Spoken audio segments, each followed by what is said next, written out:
up, YouTube? It's your man, Coach DA, back with another video on a cold morning. 13 degrees this morning. Running, 365 watt-hours per mile. Yeah, I gotta go to work to get some testing done. Gotta keep the education level up, you know.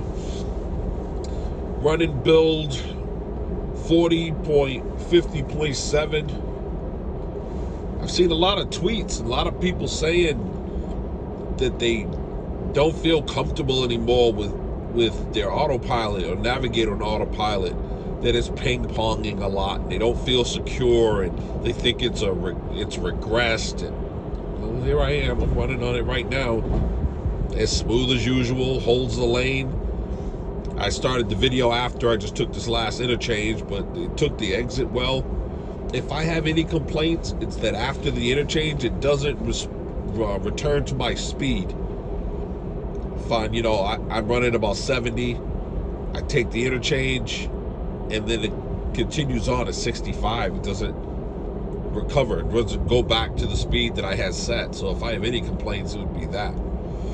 Other than that, I mean, witness, we're going along just fine. The next interchange I'm coming to, I know the car won't do. I have to take over up there, but you know, as I've said before, whatever. It's just supposed to help me, not drive for me. We're not there yet. I swear people forget that. I think I saw Ben Sullins do a video. He was test driving a performance Model S, and he was saying how Navigator and Autopilot missed an exit. Well, why would you let it miss the exit? So, you know, it's that same thing.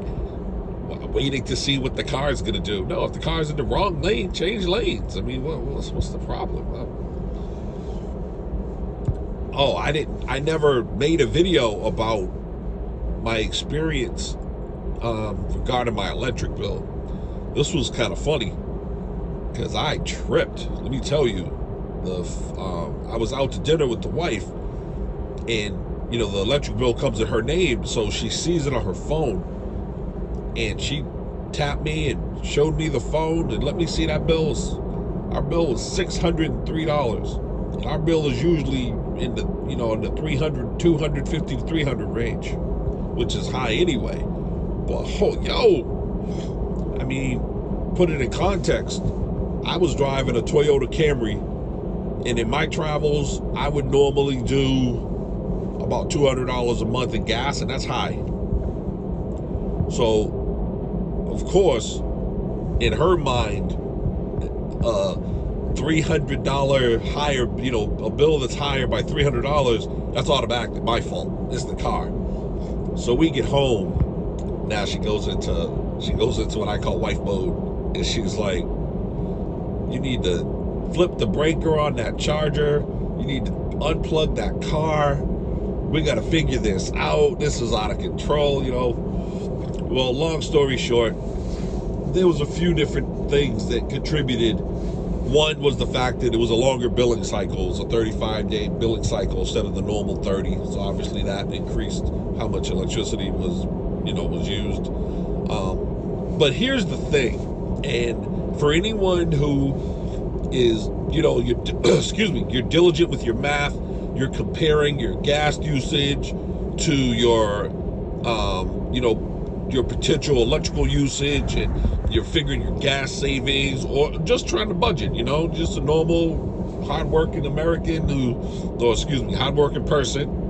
I mean, the expect is exclusive to us Americans, but, you know, trying to figure out how much money you're going to be paying electricity, and you get this car, and you think you have it all figured out, and then you get your bill, and the number's all blown out of whack. It's a little bumpy road there. And the culprit was, you want to drive this car.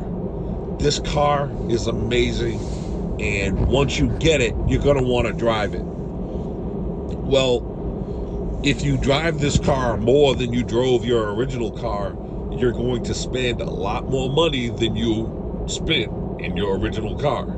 And that's what happened to me. I put a lot more mileage on the car Plus, it was a longer billing cycle, so blah blah blah. Hence, we had a higher bill. But it was a cool experience on one hand because it really helped me get a better understanding of what I was dealing with, what aspects of the car do burn extra electricity. For example, I was running Sentry mode all the time. I was a little paranoid about it. Well, now I don't run Sentry mode in my parking spot in my driveway. My car is parked outside.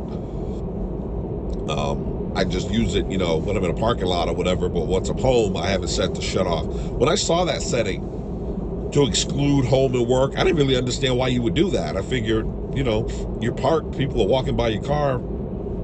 Maybe if people who have a garage, okay, I guess that would make sense. But anyway, I turned that off, and then I noticed that now my car goes to sleep when I'm not using it. See, my car never went to sleep. Anytime I check my app, my car would be on. But now it goes to sleep. I noticed now my phantom drain is way down. My phantom drain would be in the 20s and 30s in a day. I was using the Tesla app to check that. Now my phantom drains between 0 and 3, if I never check the app. So anyway, I don't want to go off on a rant, but I'll just go off on a tangent, which I tend to do. But yeah, those two things I wanted to talk about. So be careful. If you're somebody like me who's trying to understand all the numbers, well, make sure you take into account how much you're driving the car, because if you're driving it more, you're obviously going to use more electricity. And you will drive it more because the thing's incredible. And as far as anyone complaining about Autopilot, I mean, you've been rolling with Autopilot all this time with me. I haven't made a lot of lane changes and such, but you know what? I never make a lot of lane changes. Lane changes is where people have accidents. So I don't know why people have to change lanes so much. Traffic aware cruise control, navigate on autopilot. It's all good. You have a wonderful day. Peace.